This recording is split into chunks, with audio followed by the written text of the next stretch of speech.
NATO di bawah komando Amerika Serikat tidak memenuhi janjinya kepada pemerintah Ukraina untuk mengirimkan jet tempur melawan invasi Rusia. Salah satu alasan keengganan tersebut adalah kekhawatiran jika pesawat tempur sekutu akan menjadi sasaran empuk rudal S-400 Triumph. Ya, S-400 Triumph milik Rusia merupakan sistem rudal anti pesawat yang mampu merontokkan jet tempur dari jarak 400 km. Salah satu korbannya adalah pesawat tempur Su-27 Ukraina pada 25. Fakta itu kemudian diduga membuat sejumlah negara yang sebelumnya menjanjikan bantuan jet tempur ke Ukraina akhirnya menggurunkan niatnya. Dikutip dari Bulgarian Military, pesawat tempur Su-27 Flanker milik Ukraina ditembak jatuh dari jarak 150 km oleh sistem rudal permukaan ke udara atau Surface to Air Missile atau SAM S-400 yang dipasang di wilayah berluar Rusia. Jarak 150 km sebenarnya cukup jauh, namun itu belum mencapai setengah kemampuan rudal S-400 yang mampu menjatuhkan sasaran pada jarak 400 km. Ini untuk pertama kalinya sistem rudal anti pesawat S-400 SAM Rusia menembak jatuh pesawat tempur musuh dalam medan pertempuran. Tentu ini menjadi peringatan bagi pesawat tempur negara lain agar tidak sembarangan masuk ke wilayah udara Ukraina. Apa itu sistem rudal anti pesawat S-400? S-400 Triumph adalah sistem rudal anti pesawat jarak jauh dan menengah milik Rusia. S-400 dirancang untuk menghancurkan semua objek serangan udara atau pesawat atau rudal jelajah, termasuk yang berkecepatan hipersonik.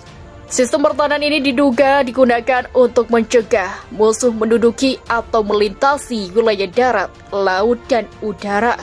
Tidak ada objek yang bisa masuk anti-agres atau area Denial A2 atau AD tanpa risiko kerusakan yang fatal.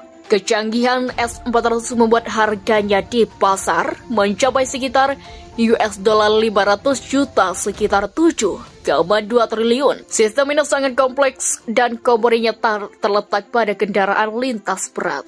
Ancaman Rusia buat Polandia, Amerika pun tak berkutik lihat Ukraina batal dapat jet tempur. Pupus sudah harapan. Ukraina mendapatkan bantuan jet tempur dari Polandia. Bahkan Amerika Serikat pun tak berkutik melihat Polandia ketakutan diancam Rusia. Diketahui saat ini Rusia telah menggerakkan armada udaranya. Beberapa jet tempur milik Rusia telah melakukan pergerakan di langit Ukraina.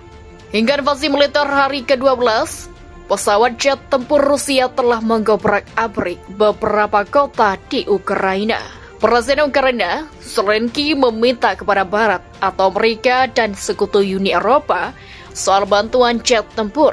Namun, Amerika Serikat bukannya tak mau membantu Ukraina. Spesifikasi jet tempur yang dimiliki USA tidak bisa digunakan prajurit Ukraina.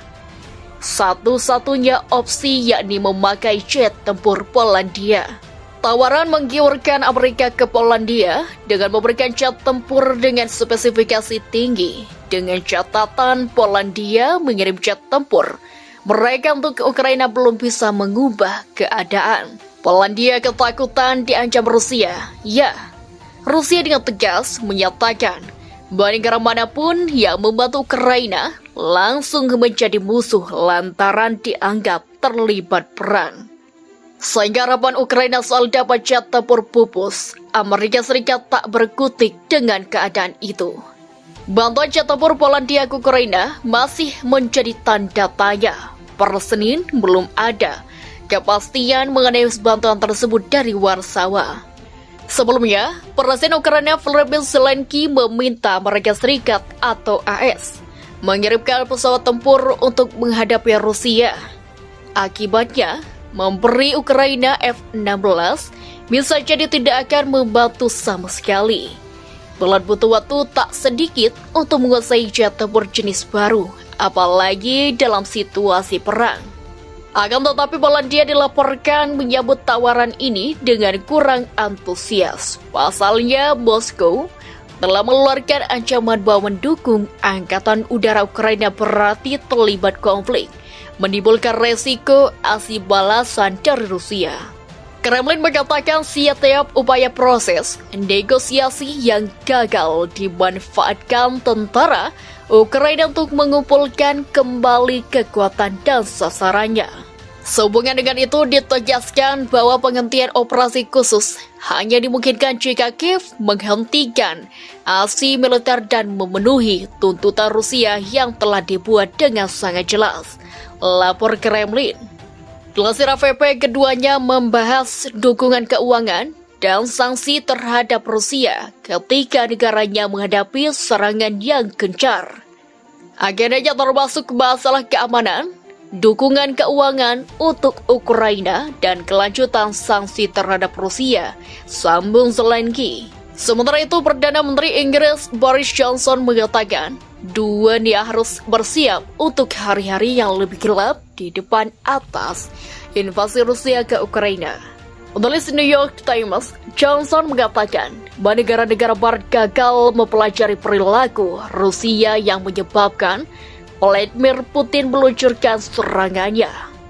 Apakah kita sudah berbuat cukup untuk Ukraina? Jawaban jujurnya adalah tidak. Tulis Johnson dalam esai hampir 1.300 kata yang diterbitkan pada hari Minggu. Johnson telah menetapkan 6 poin rencana untuk menghentikan invasi di Rusia dan mengalahkan Vladimir Putin. Dia juga akan menyampaikan pesannya pertama pertemuan dan Perdana Menteri Kenas Justin Trudeau dan Perdana Menteri Belanda Mark Rutte di Downing Street pada Senin. Pada Minggu, Johnson mengadakan panggilan dengan Presiden Ukraina Volodymyr Zelensky sebagaimana dilansir Sky News. Dalam pembicaraan tersebut, dia menyatakan bahwa rakyat Inggris sepenuhnya mendukung rakyat Ukraina. Dia menuduh Putin mencoba menulis ulang aturan tatanan internasional dengan kekuatan militer.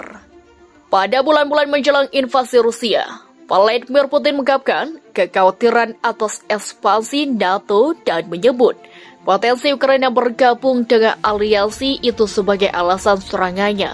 Ini bukan konflik NATO dan tidak akan menjadi satu. Tidak ada sekutu yang mengirim pasukan tempur ke Ukraina, kata Johnson.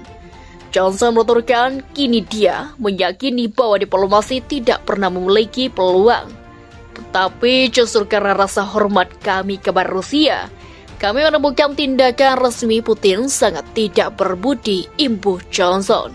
Johnson mendesak para pemimpin dunia untuk memobilisasi koalisi kemanusiaan internasional untuk Ukraina dan mendukung Ukraina untuk mempertahankan diri. Kami telah gagal untuk mempelajari pelajaran dari perilaku Rusia yang mengarah ke titik ini, aku Johnson.